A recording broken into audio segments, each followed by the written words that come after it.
Mr. President, Dr. Biden, Madam Vice President, Mr. Emhoff, Americans, and the world. When day comes, we ask ourselves, where can we find light in this never-ending shade? The loss we carry, a sea we must wade. We've braved the belly of the beast. We've learned that quiet isn't always peace, and the norms and notions of what just isn't always just is.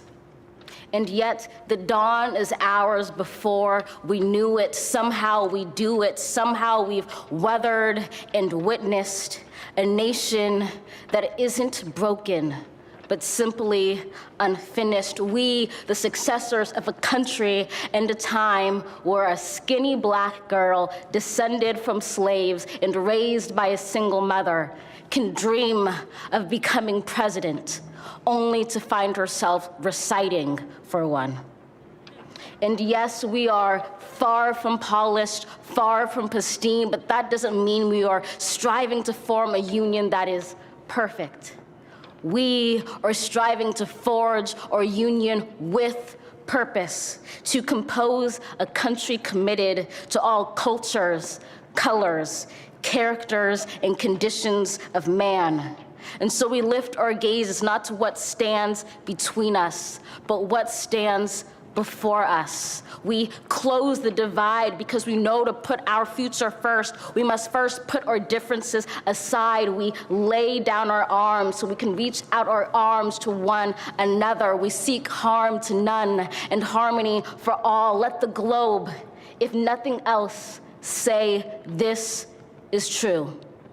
That even as we grieved, we grew, that even as we hurt, we hoped, that even as we tired, we tried, that we'll forever be tied together, victorious, not because we will never again know defeat, but because we will never again sow division. Scripture tells us to envision that everyone shall sit under their own vine and fig tree, and no one shall make them afraid. If we're to live up to our own time, then victory won't lie in the blade, but in all the bridges we've made. That is the promised glade, the hill we climb, if only we dare it, because being American is more than a pride we inherit. It's the past we step into and how we repair it. We've seen a force that would shatter our nation rather than share it, would destroy our country if it meant delaying democracy. And this effort very nearly succeeded. But while democracy can be periodically delayed, it can never be permanently defeated. In this truth, in this faith we trust, for while we have our eyes on the future, history has its eyes on us. This is the era of just redemption. We feared it at its inception. We did not feel prepared to be the heirs of such a terrifying hour, but within it we found the power to author a new chapter, to offer hope and laughter to ourselves. So, while once we asked, how could we possibly prevail over catastrophe? Now we assert, how could catastrophe possibly prevail over us? We will not march back to what was, but move to what shall be, a country that is bruised but whole, benevolent but bold, fierce and free. We will not be turned around or interrupted by intimidation, because we know our inaction and inertia will be the inheritance of the next generation. Our blunders become their burdens, but one thing is certain. If we merge mercy with might and might with right, then love becomes our legacy and change our children's birthright. So let us leave behind a country better than the one we were left. With every breath from my bronze-pounded chest, we will raise this wounded world into a wondrous one. We will rise from the gold-limbed hills of the West. We will rise from the wind-swept Northeast, where our forefathers first realized revolution. We will rise from the lake-rimmed cities of the Midwestern states. We will rise from the sun-baked South. We will rebuild, reconcile, and recover in every known nook of our nation, in every corner called our country. Our people, diverse and beautiful, will emerge battered and beautiful. When day comes, we step out of the shade, aflame and unafraid. The new dawn blooms as we free it. For there is always light, if only we're brave enough to see it, if only we're brave enough to be it.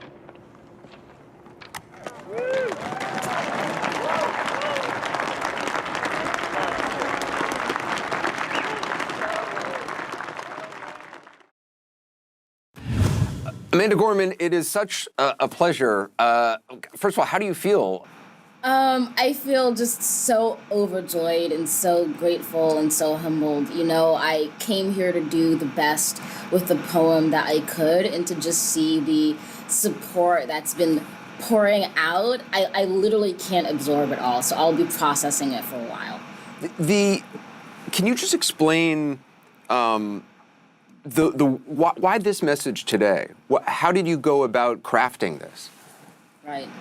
Well, you know, I did a lot of research ever since I found out in late December that I was going to be the inaugural poet. So that was making sure I read all of the previous inaugural poems, really doing a deep literature dive of other orators who I look up to, whether it be Frederick Douglass and Abraham Lincoln, and how they speak to a nation that can feel very divided.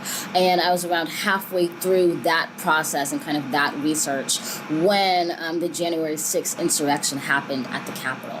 And I'm not going to say that that completely, you know, derailed the poem, because I was not surprised at what had happened. I had seen the signs and the symptoms for a while, and I was not trying to turn a blind eye to that. But what it did is it energized me even more to believe that much more firmly in a message of hope and unity and healing. I felt like that was the type of poem that I needed to write, and it was the type of poem that the country and the world needed to hear. Were there particular images from January 6th that, you know, that were kind of foremost in your mind, or was it just the totality of the horror of the insurrection? I'm a poet, so often I don't work in images, I work in words and text. And so what I was actually doing is, while keeping my mental sanity, looking through the tweets and the messages and the articles and seeing what stood out. And there was a line in the poem that you might have heard, which is, we've seen a force that would shatter our nation rather than share it. And I got that actually from looking through a few tweets and a lot of people being like, wow, this is what happens when people don't want to share the country with the rest of us. And so I took that, which often became a meme on Twitter, and I put that in the poem. It's so interesting to me that you're not thinking visual, that it's not the images that motivate you, it's the text, the words that you come across. Right.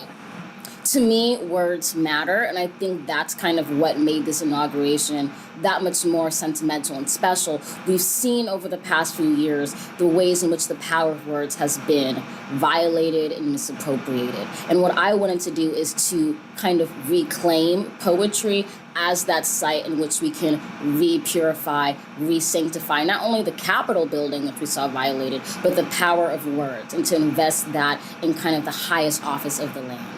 I want to read just the last few lines of your poem, and I apologize because I'm not going to do it justice as it should be done, but you said, "We will rebuild, reconcile, and recover in every known nook of our nation, in every corner called our country. Our people, diverse and beautiful, will emerge, battered and beautiful. When day comes, we step out of the shade, aflame and unafraid.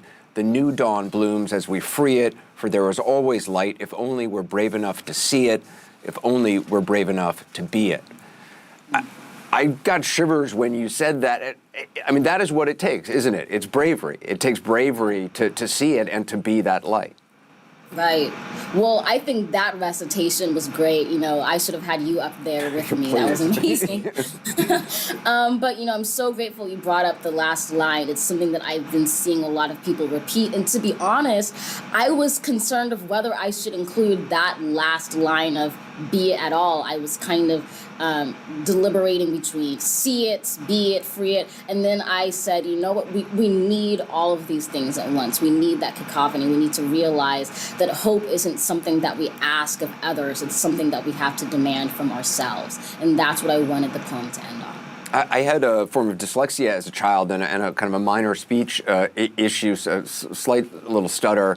And Joe Biden has talked about this. I read that you had some form of a speech impediment or may still have, which is obviously something you would have in common with President Biden. He's talked often about overcoming it. And I understand that you use writing to cope with it, to share your voice that way. Can you talk about that a little bit? Yeah. I'm proud to be in the speech difficulty club with you and President Biden and also Maya Angelou. Growing up, I had a speech impediment, and for me, it wasn't stutter. It was, dropping a whole swath of letters in the alphabet. So for, I want to say, most of my life, up until 2 or maybe 3 years ago, I couldn't say the letter R.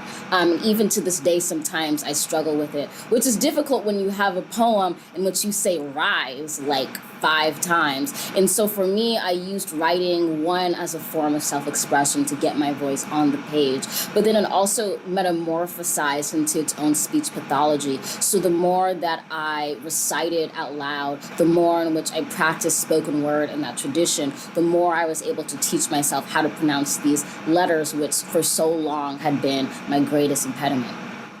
I understand. Was there? I know there were some Hamilton references today. I caught as a big fan of Hamilton, and I know Lin-Manuel Miranda also caught them because I know I saw those tweets going around. But I understand. Is there something about some of the stuff that Aaron Burr said in Hamilton that you use for your speech?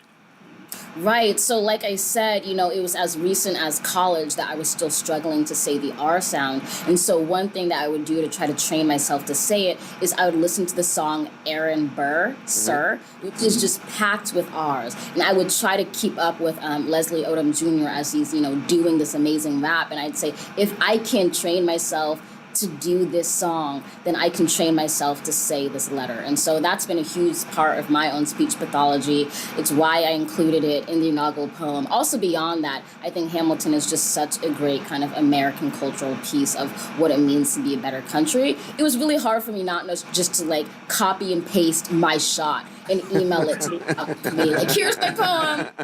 No one would have noticed. Yeah. No one would have noticed. But I cite my sources, which is why I tweeted about Hamilton. I'm really proud that I was able to incorporate that in there.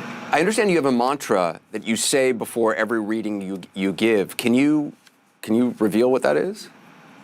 Certainly. I do it whenever I perform, and I definitely did it this time. And I close my eyes and I say, I'm the daughter of Black writers. We are descended from freedom fighters who broke their chains and changed the world. They call me. Wow. Wow, you're awesome. I'm so transfixed. Liza, your mom must just be so proud of you and your whole family, and you must be so proud of them. Yeah, I say, I'm proud of us because this really takes a village. I have so many supporters, so many organizations that have supported me, whether it be Urban Word, the National Youth Poet Laureate Program, or White Girl LA, where I got a lot of free creative writing resources when I was that skinny girl with a speech impediment who needed a mentor. My mom is actually filming me right now as I do this interview. So like I said, it takes all of us being present and lifting me up to climb this mountain. Well, Mom, congratulations. You've certainly done an amazing, amazing job. Lastly, Hillary Clinton tweeted a picture of you two from the inauguration today saying, wasn't at the Amanda Gorman's poem just stunning? She's promised to run for president in 2036, and I, for one, can't wait. President Gorman has a nice ring to it, doesn't it? Yes, it does. Madam President Gorman, I like the sound of that. Yeah, well, I think a lot of people like the sound of that today. Thank you so much. It's just thrilling to see such a bright talent suddenly burst like a supernova. So thank you. Thank you so much.